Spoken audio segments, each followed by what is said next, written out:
般的課他不會教你怎麼就是用安全結跟就是用爬樹的東西，對。然後這個繩子它就是很有趣，可以自己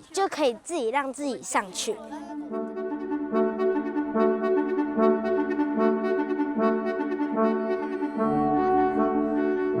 這是一堂讓孩子學習專注當下的課。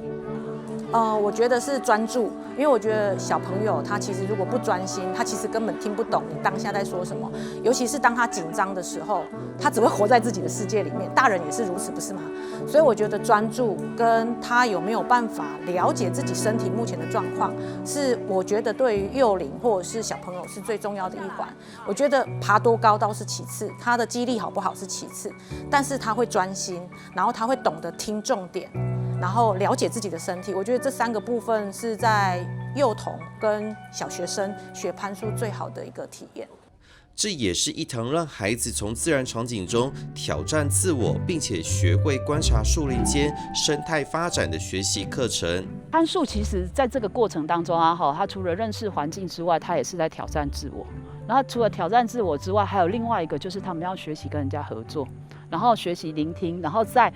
每一步當中。因為他會離開地面嘛，那離開地面之後，他看到的視野會不太一樣。他可能會看到上面可能有鳥巢，然後可能看到上面的樹幹的紋路不一樣。所以我們是從攀樹開始出發，但是其實到後面我們是要延伸到生態的那個部分去。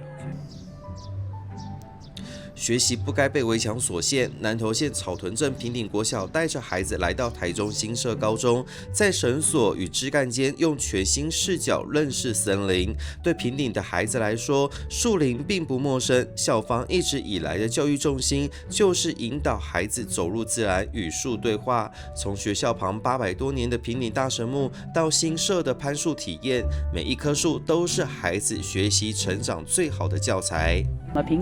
頂那邊有一個很特別的，就是有平頂神木，它是對我們平頂來說是一個非常重要的精神象徵。那我們會從我們學校的樹，平頂神木的樹，然後去連結。那我們希望能夠透過樹帶小朋友走到世界，因為這世界上的樹很多，然後樹通常都會構成森林嘛，所以我們就是的安排就是先從自己家鄉的環境，屬於低海拔的林相。那接下來我們下学期的話，我們的課程會做更深入的延伸，像我們會走向比較中高海拔的林相，所以我們下学期的戶外教育跟課程会到惠蓀林場去，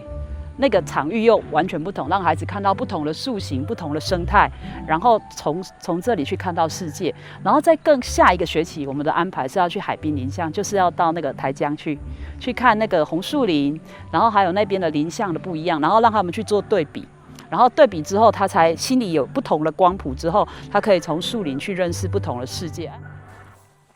走進樹林，不僅是認識環境，更是翻開一段地方發展的歷史脈絡。平頂國小所在地，在日治時期曾是樟木種植的重鎮。隨着時代更迭，雖然已轉型為雜作農村，但從開墾史與地理位置來看，這裡始終是樞紐位置。順着林相往高山延伸，更銜接起國民政府遷台後後備軍人的蠻荒開拓史。對平頂的孩子來說，這片森林不只是遊戲場，更是最直觀也最鮮活的歷史課綱。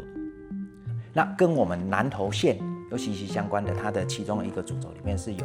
關親近的那一方面的發展。那親近那一邊就是跟林相有關係。那用這樣借由我們自己的家鄉，然後再發展到我們南投縣的，然後再來就是到全球的雨林。所以我們當時在發展的過程當中，也有跟閱讀相結合，就是以樹木林相變化，然後對自己的家鄉的一些主軸，有一些做了解。那後來去親近做走讀，做一些訪問。那訪問的話，就又牽扯到所謂的有那個退輔會，他們來這邊的一些歷史。所以等於說，除了像二次世界大戰種樟樹這一些，然後就又連結我們撤退過來到大陸，大陸撤退過來到清境，所以我們就有這一些的那個連結。從一棵樹出發，關心的不只是自然，更是周邊土地與城鄉脈絡的發展。一堂深刻的生態課，從來不會只有生態本身，它也緊扣着這片土地的歷史溫度。所以，除了觀察野外的大樹，也讓孩子練習自己制作盆栽，了解手裡植物的生長脈絡，看見生命從萌芽到茁壯的每個細微瞬間。因為人我跟人與他人，